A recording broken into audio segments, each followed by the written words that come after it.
componente curricular, Psicologia e Religião, ministrada pelo professor Everaldo Mendes.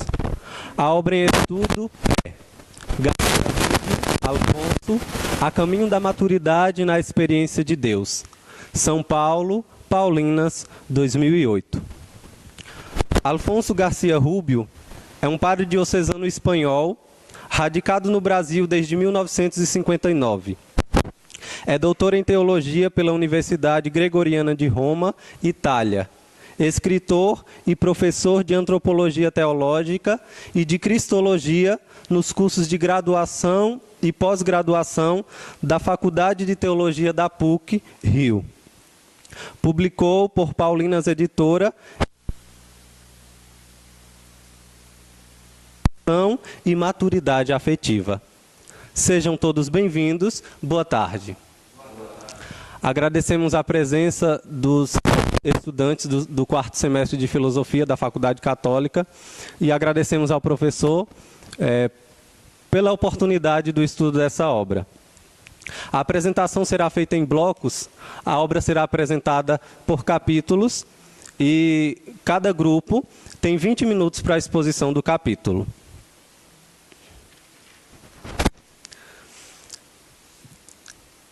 Franz Kafka, um ilustre literata moderno, dizia: não é necessário sair de casa. Permaneça em sua mesa e ouça.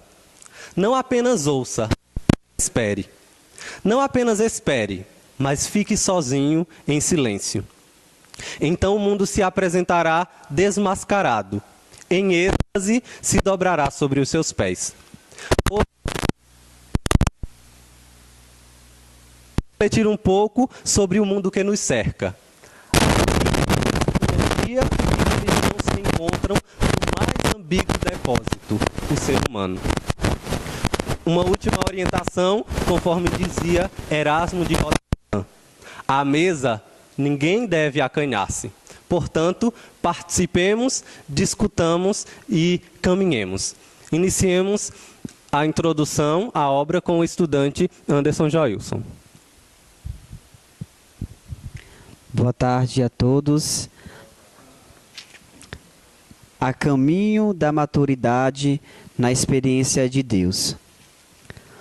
Todo filho de Deus é chamado a ter uma profunda relação com o Criador, este que lhe deu a vida e continua depositando todo amor, cuidado e uma ação que expressa toda a fonte de beleza do Criador, que é chamado a estar sempre com Ele. Aqui estou me referindo ao Deus que se revela para cada um de nós, pois a nossa atitude de filhos é acolher essa inclinação de Deus, mas a nossa fraqueza humana cria um abismo que nos separa. Deus quer estar conosco para desinstalar tudo aquilo que nos impede de ser mais dele, assim chamando a uma conversão profunda do nosso coração.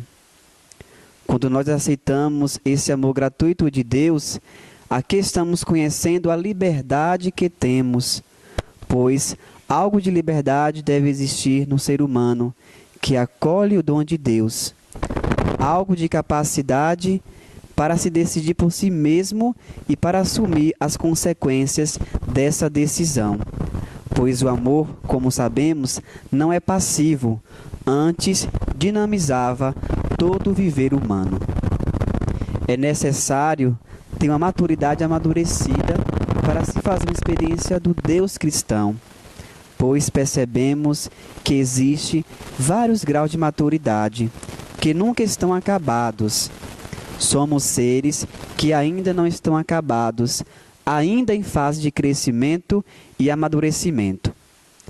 Hoje, se pode observar no âmbito religioso, igreja, um grande número de pessoas que ainda não têm uma visão humana madura, concluindo até como pessoas ainda infantis, assim impedindo de ter uma profunda experiência com Deus. Um dos grandes desafios da pastoral eclesial tem um ponto central, que é a qualidade do serviço, que somos chamados a realizar com criatividade e coragem, pois para ajudar as pessoas a superar uma infantilidade religiosa, assim vivenciar uma experiência de fé mais madura.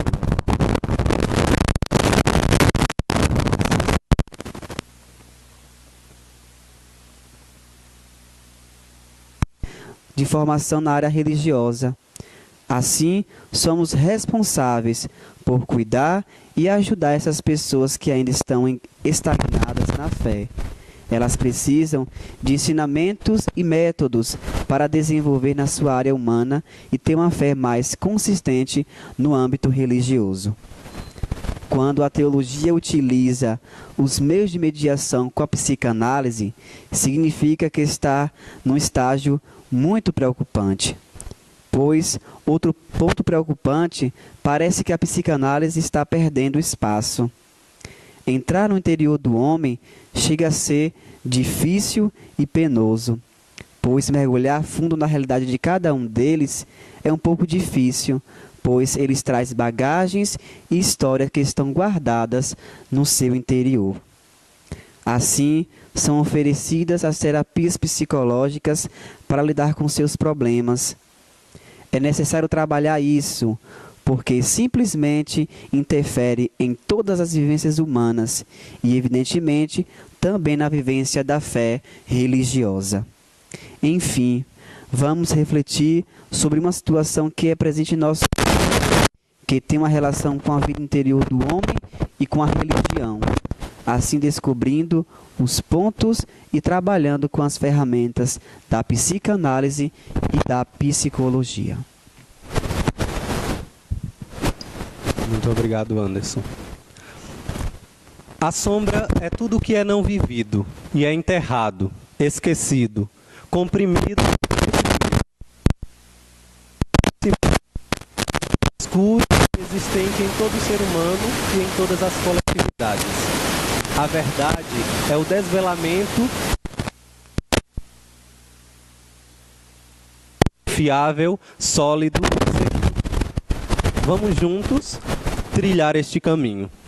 Junto com o estudante Robson Cordeiro e eu, Dailson Brito, vamos da sombra à verdade que liberta. Boa tarde, meus irmãos, amigos, seminaristas, estudantes do curso de Filosofia e Teologia. É uma alegria muito grande poder participar desse trabalho, que eu considero como uma aproximação entre a ciência e a fé, num diálogo entre a psicanálise e a teologia, em que a gente busca compreender o ser humano para amadurecer a nossa fé e a nossa relação com Deus. E hoje, nesse momento especial, nós estamos aqui através dessa obra do Alfonso Garcia Rubio, A Caminho da Maturidade na Experiência de Deus, como nossos irmãos já falou. E ele começa justamente a fazer sua reflexão dizendo que existe no homem uma sombra. E ele começa a partir de um conceito da psicologia profunda, né, a partir da psicanálise, e através de um termo utilizado pelo Jung, e ele começa fazendo uma reflexão a partir do século XX, levando-nos a perceber o que o homem ele tem feito no sentido do autoconhecimento e como há ainda uma deficiência nesse autoconhecimento a partir das reflexões e da análise que ele faz do século XX, iniciando seu capítulo, numa reflexão a partir da humanização e desumanização do homem, né? E ele começa a utilizar justamente essa análise histórica a partir do pensador, historiador, um dos maiores historiadores do mundo, o Eric Hobsbawm, que acho que faleceu, se não me engano, esse ano, que é um dos maiores historiadores intelectuais da história. E ele faz uma reflexão justamente a partir do século XX de tudo que aconteceu, citando principalmente a Primeira e a Segunda Guerra Mundial, que dizimaram milhões de pessoas, acho que na Segunda Guerra Mundial, cerca de 50, 70 milhões de pessoas. A gente conhece um pouco da história, a Primeira Guerra Mundial, a Segunda, os diversos problemas que surgiram a partir do século XX. E ele começa a analisar a pobreza extrema, a desigualdade social, ele começa também a fazer uma reflexão aqui no Brasil a partir disso. E aí ele começa a adentrar justamente na dimensão humana, chamando a atenção de onde é que vem justamente toda essa atitude desumanizadora do homem. De onde vem tudo isso? E ele começa a partir justamente de uma análise da psicologia, do pensamento junguiano. Ele começa a usar um termo chamado sombra, né? Que na verdade o lado escuro é o lado escuro existente em todo ser humano e em todas as coletividades, que está presente no nosso inconsciente. É a partir dessa ideia que ele vai começar a analisar justamente a expressão do homem e de onde surgem todos os seus males. Como começa isso? Ele começa a usar alguns pensadores justamente para definir o que é sombra. Ele usa a pensadora Wolff, que diz: tudo o que não é, que a sombra é tudo o que não é não vivido e é enterrado, esquecido, comprimido, reprimido. E continua com outro autor, Zweig, que diz que representa as características que a personalidade consciente recusa-se a admitir e, portanto, negligencia, esquece e enterra, até redescobri-las em confrontos desagradáveis com os outros. Então ele começa justamente a dizer desse lado nosso, do inconsciente, que é a grande descoberta de Freud, da qual faz parte o nosso ser, e que é uma área que muitas vezes a gente desconhece, né? E é justamente, muitas vezes, esse desconhecimento que faz com que nós tenhamos atitudes desumanizadoras. Então ele explica como é isso. Mas antes, porém, ele faz uma outra pergunta. Ele diz o seguinte, meus irmãos: será que a sombra é sempre negativa? O termo sombra aqui não quer dizer algo escuro, algo do mal, mas algo que, como já foi dito os autores, está escondido no nosso ser. E que muitas vezes a gente reprime e que a gente não reconhece, mas que tem um grande efeito sobre a nossa vida. E é justamente no desafio de descobrir tudo isso, de perceber os efeitos que ele tem sobre a vida do ser humano, que faz com que ele se torne melhor. E ele diz o seguinte: existem também potencialidades. Olha só que interessante, o Afonso Rubio vai dizer. Existem potencialidades, aspectos positivos ou até dons e talentos não desenvolvidos ou negligenciados, que foram também reprimidos.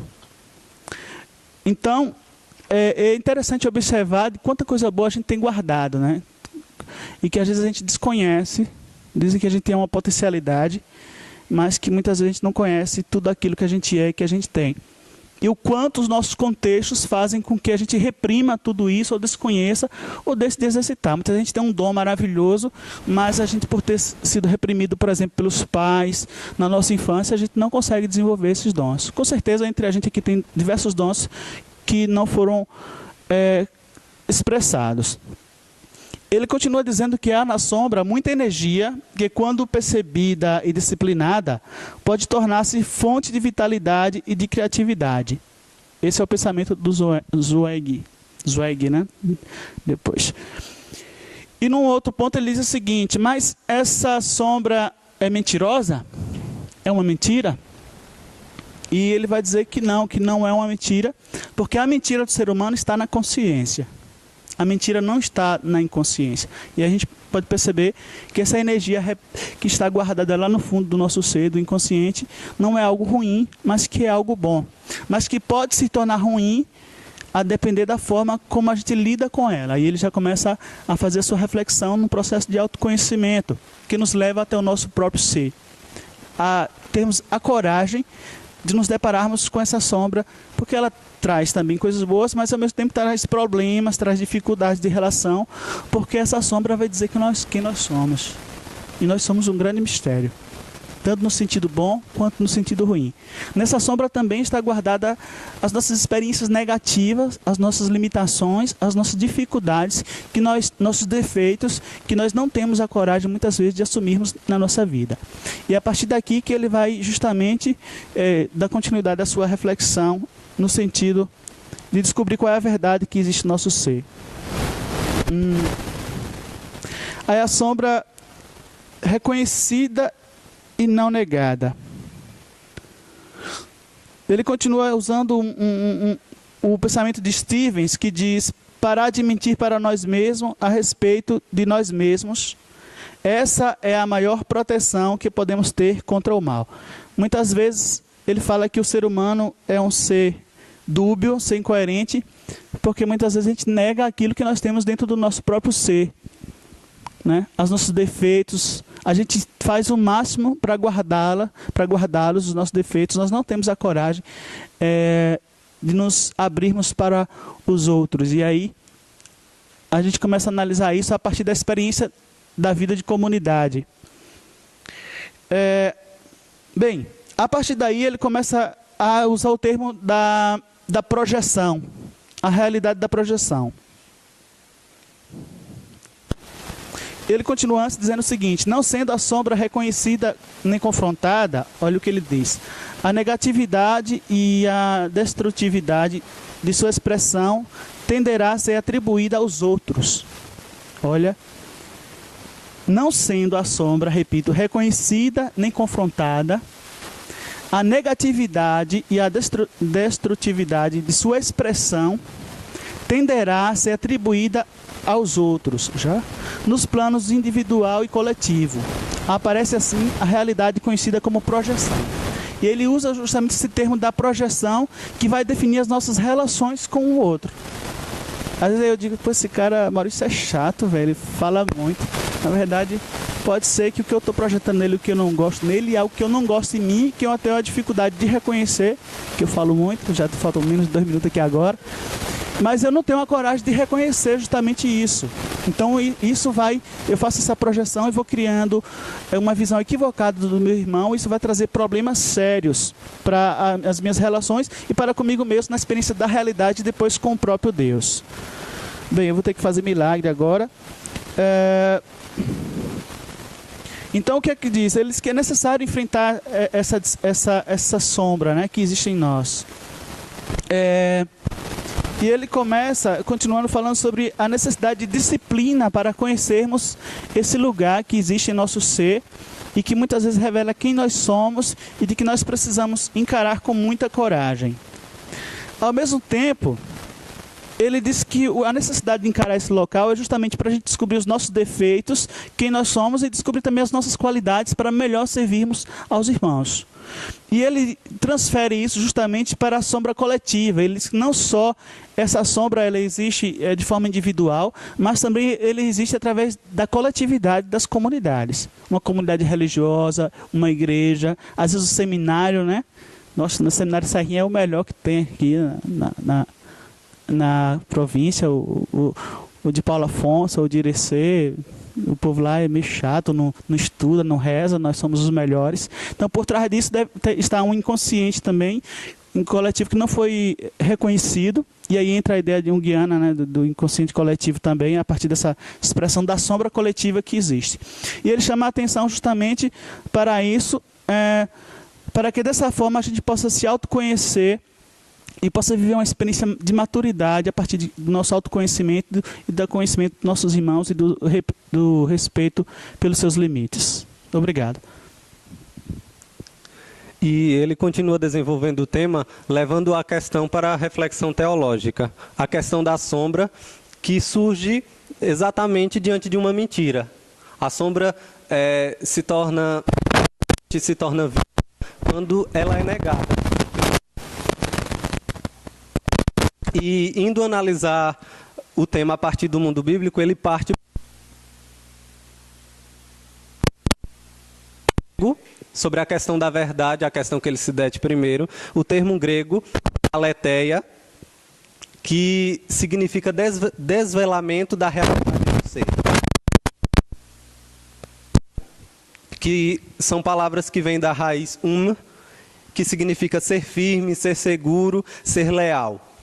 E dessa raiz nós temos 2 palavras que caminham no mesmo rumo, que é a palavra emuná, que significa fé, e a palavra emet, que é verdade. E essa verdade no pensamento hebraico é a lei, mas é também realizar a vontade de Deus. E realizar a vontade de Deus tem que ver muito com verdade, porque realizar a vontade de Deus é negar completamente a mentira que é uma alienação radical.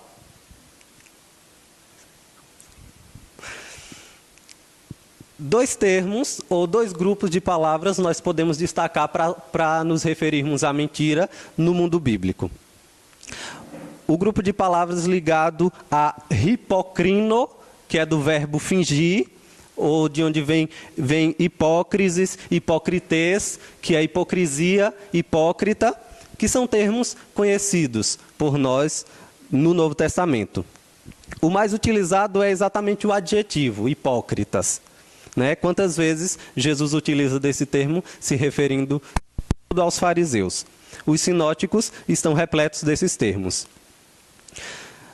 Outro termo muito utilizado no texto do Novo Testamento para se referir à mentira é o texto ligado à raiz pseu, que vem de onde vem o verbo pseudomai, o verbo mentir, de onde vem pseudos, pseustes, mentira e mentiroso, que são termos também utilizados por Paulo e por João. Então, esses dois grupos de termos são os termos mais utilizados para falar a respeito desse auto-engano no qual o ser humano se entrega. Né? É uma negação verdadeira de criaturalidade, como diz Garcia Rubio. É o ser que se nega diante da mentira e do não reconhecimento da sombra, se nega enquanto criatura e projeta sua criaturalidade em Deus e se endeusa. Né? É a mentira primeira do Gênesis, a mentira primeira do Gênesis 3. Acredita que pode ser igual a Deus e pratica uma autoadoração e deturpa o seu ser íntimo de homem, se achando semelhante a Deus, quando, no entanto, é completamente diferente. A profissão de fé e a vida diária. A mentira, vista como hipocrisia, como negação da criaturalidade, como negação da verdade salvífica, é a incoerência radical entre a profissão de fé e a vida diária. Depois, ainda analisando a questão da realidade da sombra e uma revisão atual que necessariamente deve ser feita na vida, principalmente das comunidades, nos dias atuais. A ambiguidade humana, que Robson falava anteriormente, está repleta dessa tentação de mentir, dessa tentação de negar a sua sombra, de esconder a sua sombra ou de projetar a sua sombra no mundo. Porque nós não ser. Somos criaturas sempre em busca de ser. É uma carência básica que o ser humano tem. E a verdadeira conversão só pode se dar na sinceridade e na verdade a respeito da própria realidade interior. Eis o grande desafio. Deixar a mentira de lado, se voltar para a realidade interior, para a realidade interior para poder se conhecer. É o conhecimento de si que nos aproxima da verdade. Porque a tentação atual, tanto de cada cristão individualmente, quanto das comunidades, é o espírito farisaico. É o projetar a sua sombra no outro. Os fariseus não eram mais que isso. Consideravam-se justos e projetavam a sua sombra no outro. E quem se considera justo e não tem coragem mais de olhar para dentro de si, já não se abre mais ao amor de Deus, porque se acha completo, porque se acha feito, não se acha criatura. Né? A atitude farisaica leva a pessoa a viver na mentira. O mal é essa realidade, o mal é essa mentira. O pecado precisa ser reconhecido como um tal, porque essa mentira de atitude farisaica é a pior mentira que pode haver. É uma cegueira, é um fechamento, é a radicalidade máxima do pecado, porque elimina da consciência a culpabilidade. Tira tudo aquilo que pode mostrar para você que você está vivendo numa mentira. Tudo isso não vem até a sua consciência. E não vem porque, por vezes, nós colocamos barreiras para que isso não venha até nós. Nós aceitamos uma atitude no espírito farisaico projetar sempre a nossa sombra no outro, ou de ver a nossa comunidade como a comunidade justa.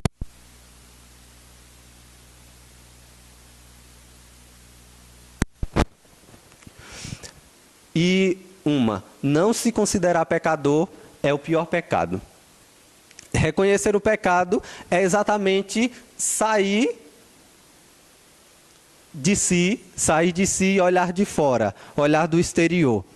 Olhar que não estamos totalmente inseridos nele. Porque quem está totalmente inserido no pecado e na mentira não tem consciência disso e não pode ver isso. Por isso nega a sua sombra. É preciso voltar-se para fora para olhar de fora e notar o quanto não estamos totalmente inseridos. A projeção de sombra trava o diálogo, impede o crescimento, impede o desenvolvimento. Por isso é preciso pedir perdão pelos erros, é preciso reconhecer a pequenez que existe dentro de cada um de nós, é preciso reconhecer a pequenez que existe em nossas comunidades para poder vencer os obstáculos. Porque as fraquezas não são obstáculos para o seguimento de Cristo.